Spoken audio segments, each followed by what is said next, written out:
믿음의 방패 2장 믿음이란 무엇인가? 베드로는 우리 믿음이 금보다 귀하다고 말한다. 사실상 믿음은 기독교의 중심 개념이다. 우리는 믿음을 가져야만 크리스천이라고 불릴 수 있다. 그러므로 믿음의 방패가 무엇인지 그리고 그것을 어떻게 드는지 이해하려면 믿음 자체를 더 잘 이해해야 한다. 믿음의 중요성. 믿음은 우리 크리스천 삶의 모든 부분에 연결되어 있다. 우리는 믿음으로 구원받는다. 성화, 정결, 칭의와 양자됨 등은 모두 믿음으로 경험하는 것이다. 믿음은 예수의 사역의 주요 핵심들 가운데 하나였다. 복음서들에서 우리는 네 믿음이 너를 고쳤다와 같은 구절들을 계속 발견한다. 예수께서는 당신의 고향에서 그곳 사람들이 믿음이 없었으므로 강력한 기적들을 행하실 수 없었다.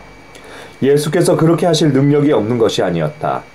그곳 분위기가 우리 주님께서 믿음의 능력을 보이시는 일을 막았던 것이다. 그러나 믿음의 남녀들 앞에서는 언제든지 당신의 능력을 행사하셨고 기적들이 일어났다. 하나님께서는 우리가 믿으면 불가능한 것이 없으며 하나님께서 허락하지 않으시는 것은 아무것도 없다는 점을 분명히 하신다. 믿음은 우리 속사람과 하나님과의 역동적 상호작용이다. 성경은 우리가 믿음 안에 들어와 믿음 안에 머무르면 다른 모든 것이 온다고 가르친다. 우리가 살다가 어떤 필요를 만나도 나는 걱정하지 않는다. 우리가 믿음의 자리로 들어가 거기 머무를 수 있다면 우리는 매일 승리 가운데 걸을 수 있을 것이다. 믿음을 뜻하는 헬라어는 피스티스이다. 그 뜻은 신뢰나 확신을 갖는 것이다. 우리가 믿음 안에 걸을 때 우리는 우리가 처한 상황 가운데서 하나님을 신뢰하고 하나님에 대한 확신을 보인다. 하나님을 믿으라 는 예수의 부르심은 어떤 상황에서도 아버지 하나님을 신뢰하며 헌신하기를 시작하라는 권면이다. 네 믿음이 너를 온전케 했다는 말씀은 하나님께 대한 확신이나 충성이 하나님의 온전함을 우리 삶에 풀어놓았음을 뜻한다. 믿음은 정적인 것이 아니다. 그것은 우리 속사람과 하나님과의 역동적 상호작용이다. 우리 각 사람은 하나님의 말씀을 들음으로 일정한 분량의 믿음을 받았다. 주와 함께 걸으면서 우리는 믿음으로 사는 것을 통해 믿음을 키우도록 권면받는다. 하나님께서는 우리가 믿음으로 옷 입고 믿음 안에서 자라며 강하고 견고한 믿음을 갖기 원하신다. 믿음은 성령의 열매이다. 또한 영적 은사로서의 믿음도 있다. 필요할 때 성령은 우리에게 더 큰 믿음을 주실 수 있다. 그러나 우리 믿음의 방패가 제자리에 있지 않으면 믿음이 활성화된 이 같은 차원들을 볼 수 없다. 믿음은 우리가 바라는 것들의 실상, 확증, 권리 증서요. 우리가 보지 못하는 것들의 증거니. 히브리서 11장 1절 말씀. 얼마나 놀라운 말씀인가. 오늘날 소란스러운 세상 가운데서 믿음은 가장 중요한 이슈가 되고 있다. 우리가 영적인 삶의 이런 면을 이해하는 것은 지극히 중요하다. 그러나 이에 대한 많은 혼란이 있다. 흔히 믿음장이라고 불리는 히브리서 11장 2절이 열쇠를 쥐고 있다. 선진들이 이로써 증거를 얻었느니라. 이 성도들은 거룩하신 하나님과의 관계를 적극적으로 표현하여 좋은 평판을 얻었다. 그들이 역사를 통해 알려진 것은 개인적 성결 때문이 아니다. 그들이 알려진 것은 우주의 하나님을 신뢰하고 의지하고 그 하나님과 상호작용했기 때문이다. 선진들은 그들의 믿음을 활용했다. 우리가 믿음의 방패를 들어 올리려면 이 개념을 잡아야 한다. 이 증인들이 알았던 그 동일한 하나님을 우리가 알아야 한다. 선진들이 보여준 헌신과 관계를 이해하지 못한다면 우리는 효과적인 믿음을 가질 수 없다. 그들은 우리를 둘러싸고 있는 환경 가운데서 그리고 그 환경에도 불구하고 어떻게 승리할 수 있는지를 보여준다. 주님은 우리가 만난 어떤 사람보다도 더 신뢰할 만한 분이시다. 우리 믿음이 실체를 갖기 위해서 또는 실현되기 위해서는 먼저 그분과 관계를 가져야 한다. 실체라는 단어는 아래에 선다는 뜻이다. 야고보서 4장 7절에는 그런즉 너희는 하나님께 순복할지어다. 마귀를 대적하라. 그리하면 너희를 피하리라고 쓰여 있다. 순복이란 단어 또한 아래에 선다는 뜻이다. 그러므로 혼란스러운 세상에서 우리 믿음이 실현되기 위해서 우리는 하나님과의 관계에서 전적으로 하나님께 순복해야 한다. RT 켄달은 이런 믿음의 측면에 대해 놀라운 통찰력을 보여준다. 믿음이란 결코 실망하지 아니라는 확신을 가지고 감각을 통해 볼 수 있는 것 이상을 볼 수 있게 해주는 것이다. 믿음은 자아 안에서 보는 것이 아니라 자아를 넘어 보는 것이다. 믿음은 항상 우리를 우리 밖으로 인도한다. 왜 그런가? 그 이유는 믿음이 그 대상인 하나님을 감지하기 때문이다. 그러나 저자의 진술이 시사하는 주된 통찰력은 믿음 아닌 것은 어떤 것인가에 있다. 그것은 보지 못한 것들의 증거이다. 헬라어로는 프라그만토 머시기인데 문자적인 의미는 보지 못한 일들을 설득함이다. 사람은 자기가 그것들을 보리라 확신한다. 그는 그가 그것들을 볼 것이라고 참으로 설득당한다. 그러나 그 순간에는 보지 못한다. 그러므로 믿음은 손으로 만질 수 있는 것들을 보는 것이 아니다. 만약 사람이 이제껏 기다리던 것을 지금 본다면 그것은 더 이상 믿음이라 부를 수 없다. 문자 그대로 기다린 것이 나타날 때까지 기다림이 믿음이란 이름으로 명예로워지는 것이다. 믿음의 반대. 믿음이란 뜻을 담은 단어들은 많이 있다. 이 단어들을 이해하면 우리는 믿음 아닌 것은 어떤 것들인지 엿볼 수 있다. 여기 짝을 이룬 10가지의 단어군이 있다. 앞에 있는 단어는 믿음과 같은 단어들이며 뒤에 있는 단어들은 그 반대어이다. 1번 신뢰, 불신. 믿음을 갖는 것은 하나님을 신뢰하고 그가 계심을 믿는 것이다. 그가 우리 안에 계실 수 있음을 믿고 그가 또한 우리를 위한 약속들을 가지고 계심을 믿는 것이다. 신뢰의 반대는 불신이다. 시편 37장 3편은 여호와를 의뢰하여 선을 행하라고 말한다. 잠언 3장 5절은 이렇게 덧붙인다. 너는 마음을 다해 여호와를 의뢰하고.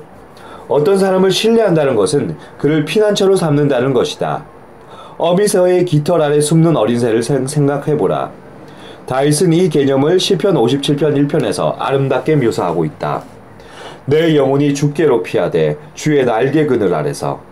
우리 삶이 불신으로 특정지어 있다면 우리는 믿음 안에 걷는 것이 아니다. 대적은 우리가 믿음 안에 걷는 것을 원하지 않는다.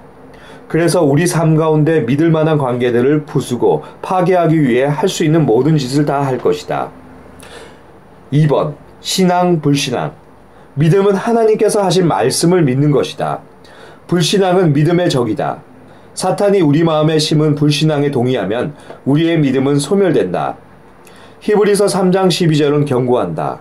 형제들아, 너희는 삶과 혹 너희 중에 누가 믿지 아니하는 악심을 품고 살아계신 하나님께서 떨어질까 염려할 것이요. 불신앙은 하나님은 하실 수 없다고 생각하는 것이다. 이것은 하나님의 능력을 부인하는 분위기를 만든다. 이런 생각에 속으면 하나님께서 우리를 위해 갖고 계신 약속들과 계획들을 시작할 수 없다. 대적의 실제 전략은 우리 각 사람 속에 하나님의 진짜 모습에 반하는 신념 체계를 세우는 것이다. 충성 가운데 행하는 것은 우리가 믿음으로 행한다는 표시이다. 3번 충성 배신. 믿음은 충성이다. 믿음은 환경에 관계없이 하나님께서 우리에게 서 있기를 요구하신 곳에 하나님과 함께 서는 것이다.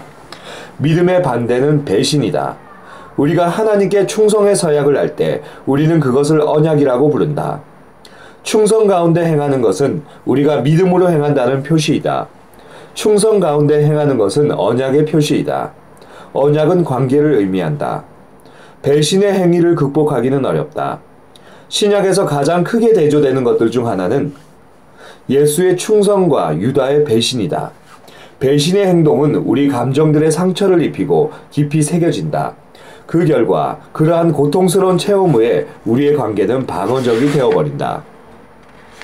4번 성실, 불성실. 믿음은 성실이다. 성실은 의무나 책임, 서약들에 대한 신실한 헌신이다.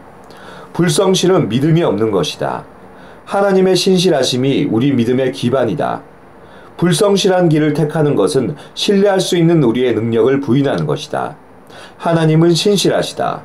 하나님의 신실하심이 우리 믿음에 달려있지 않지만 우리 믿음은 하나님의 신실하심을 반영한다. 5번 의존, 독립. 믿음은 의존이다. 다른 사람들에게 의존한다는 말은 우리가 그들을 의지하고 그들에 의해 영향받는다는 뜻이다. 그것은 보통 우리의 사람됨이 부분적으로는 우리가 의존하는 사람의 풍성에 속하는 것에 의해 결정됨을 의미한다.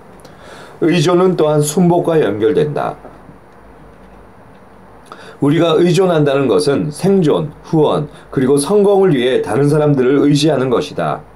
잠언 3장 6절은 우리가 해야 하는 것을 분명히 밝히고 있다.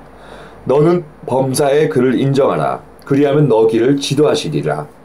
다른 말로 하면 우리가 하나님을 의지할 때 그는 우리 길을 평탄하게 하실 것이다. 권위를 신뢰할 수 없거나 권위에 순복할 수 없는 독자적인 영혼은 믿음 안에서 행할 수 없다. 예수께서는 백부장의 행동에 담긴 권위에 대한 이해를 보시고는 이렇게 말씀하셨다. 네 믿음이 크도다. 6번 확신, 불안감. 믿음은 확신이다. 요한일서 5장 14절은 다음과 같이 설명한다. 그를 향하여 우리의 가진 바 담대한 것, 확신, 담대한의 특권이 이것이니 그의 뜻대로 하나님의 계획에 일치하여 무엇을 어떤 것이든지 구하면 들으심이라. 헬라어 페이토의 뜻은 확신이다. 이것은 납득됨, 내적 명확성을 갖는 것, 지지를 이끌어냄, 설복함, 설득함, 논쟁을 통해 마음의 변화를 끌어옴 등을 의미한다. 확신의 반대는 불안감이다. 우리가 불안에 시달린다면 불신앙의 소리에 동의하는 것이 된다. 불안감, 이것은 또한 두려움으로도 나타난다. 이란 하나님의 약속들이 성취하지 않으리라고 믿는 것이다. 참된 믿음이 있는 곳에는 불안감이나 두려움의 여지가 없다. 나는 필 프링클이 그의 책 믿음에 쓴 다음과 같은 말을 좋아한다. 믿음은 절대 확신의 감정이다. 이것은 거인과 싸우려 나가는 다윗이 뛰어가며 웃는 것과도 같다. 다윗은 하나님께서 자신과 함께 하심을 전적으로 확신했다. 그는 믿음을 가지려고 노력하지도 하나님께서 자신과 함께 있기를 바라면서 담대한 척하지도 않았다. 믿음을 갖기 위해 스스로에게 희망적인 말들을 되뇌이지도 않았다. 그렇다. 그는 확신으로 가득 차 있다. 느낌이 아주 좋다. 다윗은 의심의 그늘을 넘어 그가 죽은 거인을 대면하고 있다는 것을 알고 있었다. 승리는 그의 것이었다. 골리앗의 머리는 돌팔매질을 당했다. 이 사실이 그의 기분을 황홀하게 했다. 믿음은 당신의 기분을 황홀하게 해준다. 다윗은 그날 역사적인 일을 했다. 그는 우리에게 믿음은 감정과 더불어 분명히 역사한다는 것을 보여주었다. 믿음은 당신 안에 갖고 있는 태도이다. 우리가 하나님을 사랑하고 신뢰한다면 하나님께서 우리에게 하라고 요구하시는 것을 할 것이다. 7번 순종, 불순종. 믿음은 순종이다. 성경 전체를 통해 믿음은 순종을 통해 드러난다. 요한일서 3장 24절에는 이렇게 쓰여 있다. 그의 계명들을 지키는 자는 주 안에 거하고 주는 저 안에 거하시나니. 나는 예수의 어머니 마리아가 말한 다음 구절을 좋아한다. 너희에게 무슨 말씀을 하시든지 그대로 하라. 이것은 믿음의 모든 쟁점들을 하나의 문장으로 압축한 것이다. 우리가 하나님을 사랑하고 신뢰한다면 하나님께서 우리에게 하라고 요구하시는 것을 할 것이다. 불순종은 믿음이 없음을 드러낸다. 우리가 하나님께 불순종하는 것은 하나님께서 최선을 아시며 또 하나님께서 약속들을 지키실 수 있다는 것을 믿지 않는다고 말하는 것과 같다. 하나님께서는 우리가 전투를 벌여야 하고 하나님께서 우리를 보호하실 것이라는 점을 분명히 하셨다. 우리가 거부한다면 우리는 하나님께 불순종할 뿐만 아니라 하나님께서 우리를 보호하심을 믿는 충분한 믿음이 없음을 선언하는 셈이다. 8번 온전함, 분열. 믿음은 온전함이다. 믿음을 통해 하나님께 연결될 때 우리는 평안 가운데 걸을 수 있고 온전할 수 있다. 대적은 우리를 분열시키기 좋아한다. 분열은 온전함의 반대이다. 우리가 평안 가운데 걸을 때 조화롭고 고요하며 하나님을 신뢰한다. 우리 삶 가운데 우리가 평안을 갖지 못하는 부분은 대개 대적이 깨뜨려 조각낸 부분이다. 믿음이 없는 곳에 분열이 있다. 9번 증거 침묵. 9번 증거 침묵. 요한일서 5장 11절은 다음과 같이 말한다. 또 증거는 이것이니 하나님이 우리에게 영생을 주신 것과 이 생명이 그의 아들 안에 있는 그것이니라. 구원받기 위해 우리는 믿음을 고백해야 한다. 우리는 처음 믿을 때 믿음을 고백하지만 그것을 한 번만으로 제약해서는 안 된다. 이것은 우리 삶의 지속적인 부분이어야 한다. 이것이 구름같이 허다한 증인들을 만드는 것이다. 그들은 환경에 관계없이 자신들의 믿음을 고백했다. 낙담 중에도 그들은 믿음을 말했다. 우리 믿음이 참된 믿음이기 위해 우리는 거리낌 없이 말할 수 있는 의지가 있어야 한다. 하나님을 위해 참된 증인이 되는 것의 반대는 침묵하는 것이다. 침묵은 때때로 단지 불신앙과 소신맘이 될 수도 있다. 신자는 증인이다. 요한일서 5장 10절은 이것을 다음과 같이 요약한다. 하나님 아들을 믿는 자는 자기 안에 증거가 있고 하나님을 믿지 아니하는 자는 하나님을 거짓말하는 자로 만드나니 이는 하나님께서 그 아들에 관하여 증거하신 증거를 믿지 아니하였습니다. 믿음 안에서 산다면 우리는 담대한 증인이 될 것이다. 우리는 큰 소리로 외칠 것이다. 10번 사랑 증오 믿음은 사랑이다. 데살로니가 후서 3장 5절은 주께서 너희 마음을 인도하여 하나님의 사랑과 그리스도의 인내에 들어가게 하시기를 원하노라 라고 말한다. 이에 더하여 갈라디아서 5장 6절은 그리스도 예수 안에서는 할례나 무할례가 효력이 없되 사랑으로서 역사하는 믿음뿐이니라고 말한다. 우리는 어떤 율법이나 규정이 아니라 믿음을 토대로 받아들였다. 우리가 사랑을 보임에 따라 우리 믿음은 자라간다. 우리가 마음먹고 하나님과 사람들을 사랑하면 우리 믿음은 힘을 얻는다. 우리가 서로 사랑하면 하나님께서 우리 안에 거하신다. 사랑에는 참으로 많은 놀라운 유익이 따른다. 사랑은 두려움을 내쫓는다. 우리는 하나님을 사랑함으로 하나님께 열심히 순종한다. 우리는 하나님을 사랑함으로 쉽게 충성을 보인다. 우리는 하나님을 사랑함으로 하나님을 신뢰할 수 있다.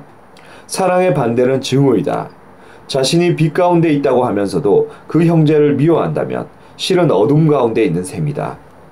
이것은 우리가 어둠 가운데 걸으면 우리가 가는 곳과 우리가 따르는 하나님을 못 보게 되는 것을 뜻한다. 증오는 우리의 믿음을 작동하지 않게 만든다. 믿음의 척도. 앞에서 지적했듯이 믿음은 우리 크리스천의 삶의 기초가 된다. 우리가 믿음의 방패를 회복하고 그것을 들기 위해서는 믿음의 의미와 우리가 하나님과 갖는 관계에 있어서 믿음의 중요성을 이해해야 한다. 기본적으로 믿음이 없이는 하나님을 기쁘시게 할 수 없다. 왜냐하면 우리가 하나님과 아무런 관계가 아니기 때문이다. 믿음이 있으면 모든 것이 가능하다. 다음 장으로 나아가기 전에 성경에 비추어 당신의 믿음을 평가하는 시간을 가져라. 그리고 당신의 믿음을 서로 대조되는 단어들로 된 10쌍의 단어들에 비추어 보라. 당신은 어디에 서 있는가? 믿음의 첫걸음을 내딛고 당신의 삶을 그리스도께 헌신해야 하는가? 지금 그렇게 할 수 있다. 하나님과의 관계에 있어서 믿음이 없는 부분에 대해 용서를 구해야 하는가? 앞으로 나아가기 전에 그렇게 하라. 그러면 당신은 믿음의 방패를 잡을 준비가 된 것이다. 아멘.